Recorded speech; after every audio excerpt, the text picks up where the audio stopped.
In this video, I'm going to show you how to log alcohol in MacroFactor. So you'll basically need an account for its calorie content manually, since alcohol isn't a macronutrition tracked by default, like protein, carbs, and fats, as you can see in here. So we have four stuff that it keeps track of: calories, protein, fats, and carbs. So to log alcohol as a custom food, of course, you'll need to go to the log food. Here, you'll have to add an example on which hour did you eat it. It's an example this hour. You'll be able to look for the thing that you ate as an example. So let's say it's alcohol. As you can see here, you'll find like the normal ones.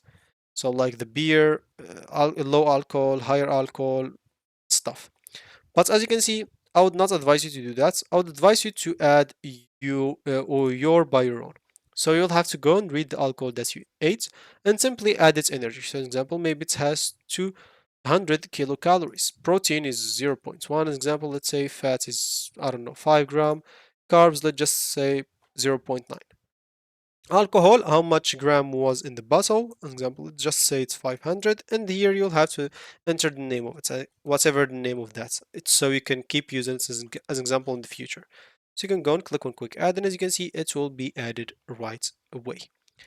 Now, as an example, you can add another stuff if you want to, and if you don't want to, you can just go now and quit.